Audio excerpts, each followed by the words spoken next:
नमस्कार साथियों, मैं सीमा गुप्ता आज आप सभी के बीच समीक्षा अधिकारी, सहायक समीक्षा अधिकारी, मुख्य परीक्षा के तृतीय प्रश्न पत्र अर्थात हिंदी निबंध के संबंध में महत्वपूर्ण क्लासेस को लेकर आई हूँ। और आज आप सभी को निबंध के मुख्य भाग के संबंध में महत्वपूर्ण जानकारी देने वाली हूँ। साथियों, पिछली क्लासेस में आप सभी को प्रस्तावना के संबंध में महत्वपूर्ण जानकारियाँ दी गई कि किस प्रकार से प्रस्तावना को लिखा जाए।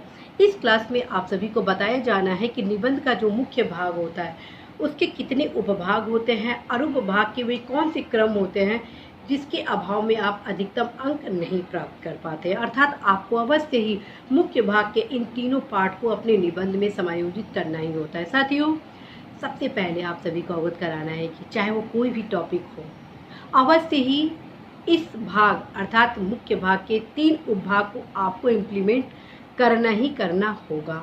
ठीक, अब वो कौन सा है? कोई भी टॉपिक आप लिख रहे हैं तो मुख्य भाग का जो प्रथम 3 से 4 लाइन होगा वो आपका हिस्टोरिकल पॉइंट होगा। जैसे मान लीजिए आप शिक्षा पे लिख रहे हैं या महिला सशक्तिकरण पे लिख रहे हैं तो प्राचीन काल से लेकर आधुनिक काल तक शिक्षा की क्या प्रगति रही, ठीक है। इसी प्रकार के नारी की स्थिति से संबंधित क्या प्रगति रही, पर्यावरण प्रदूषण या पर्यावरण संरक्षण के संबंध में प्राचीन समय से अभी तक की क्या स्थिति रही, इसी प्रकार के प्राकृतिक आपदा प्रबंधन से संबंधित जो प्राचीन काल से लेके अभी तक की स्थिति रही उसको आप हिस्टोरिकल पॉइंट में अवश्य ही 3 से 4 या अधिकतम 5 लाइन में ही लिखेंगे, ज़्यादा नहीं, ठीक है। क्योंकि शब्द सीमा है समीक्षा अधिकारी, सहायक समीक्षा अधिकारी, मुख्य परीक्षा के तृतीय प्रश्न पत्र के निबंध लेखन में, ठीक है। अब हम आते हैं निबंध के मुख्य भाग के द्वितीय उपपाठ में। द्वितीय उपपाठ आपका लगभग 14 से 15 लाइन में होगा, ठीक है। कितना? 14 से 15 और अधिकतम 18 लाइन आप लिखेंगे, अर्थात 2 पैराग्राफ में, ओके। और इस 2 पैराग्राफ में आप फ्रेंड्स संबंधित टॉपिक के जितने फैक्ट हैं उसको आप इस प्रकार से विश्लेषण करिए कि उसको कॉमा के माध्यम से फुल समावेशी रूप से समायोजित करिए।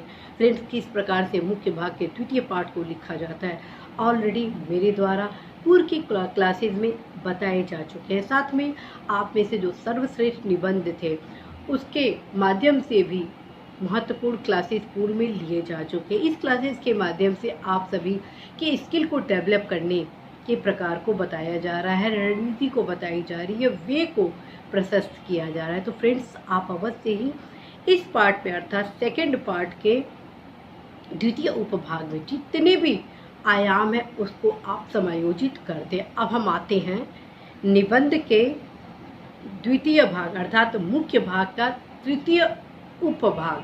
तृतीय उपभाग अत्यंत महत्वपूर्ण है क्योंकि ये है करेंट अफेयर से संबंधित, अर्थात संबंधित टॉपिक का जो वर्तमान परिदृश्य है, करेंट से रिलेटेड, उसको आपको लिखना है कि क्या कमियां हैं, क्या सुधार है, कैसे विभिन्न आयाम में वर्तमान परिदृश्य में बदल रहा है, उससे संबंधित तमाम फैक्ट आपको वर्तमान परिदृश्य का लिखना होता है। और इससे संबंधित आप कहां से अध्ययन सामग्री लाएंगे, मैं पहले ही बता चुकी हूं कि आप सभी योजना पत्रिका का अवश्य ही अध्ययन करें। जब आप योजना पत्रिका को पढ़ते हैं तो योजना पत्रिका में संबंधित टॉपिक के करेंट के जो आयाम होते हैं वो भी उसमें शामिल होते हैं। एज वेल एज फ्रेंड्स, आप सभी को अवगत यह भी कराना है कि यदि आप इन सारे अध्ययन सामग्री को बेहतर ढंग से परोसते हैं तो आप अधिकतम अंक भी प्राप्त करते हैं। इसीलिए मेरे द्वारा आप सभी को कहा गया है कि जब आप न्यूज़पेपर पढ़ते हैं तो आर्टिकल वही पढ़ें जो आपके निबंध से संबंधित हो। और यदि कोई बेस्ट फैक्ट विश्लेषण कोटेशन आप देखते हैं न्यूज़पेपर में, उसको तत्काल ही अपने नोट्स में समायोजित कर लें। यदि इस रणनीति को आप इम्प्लीमेंट करते हैं तो आप बेहतर अंक अवश्य ही प्राप्त करते हैं। तो साथियों, इसी आशा संदिग्ध विश्वास के साथ मैं सीमा गुप्ता पुनः आप सभी को अवगत कराना चाहती हूँ कि निबंध के द्वितीय पार्ट जो कि मुख्य भाग होता है उसमें 3 उपभाग को आप अवश्य ही समायोजित करें। प्रथम हो गया हिस्टोरिकल, द्वितीय हो गया संबंधित टॉपिक के तथ्य जो विशेषणात्मक आयाम से आपको समावेशी रूप से प्रस्तुत करना है। तृतीय जो उसका उपभाग हो गया वो हो गया करेंट से संबंधित। यदि इन तीनों उपभागों को आप समायोजित करते हैं तो आप अवश्य ही अधिकतम अंक निबंध में पाएंगे। इसी आशा के साथ मैं सीमा गुप्ता आप सभी को ढेर शुभकामनाएं देती हूँ और अवश्य ही हर वीकेंड एक टॉपिक को अच्छे से पहले तैयार कर ले, अर्थात उसका नोट्स बना ले, बार बार रिवीजन कर ले।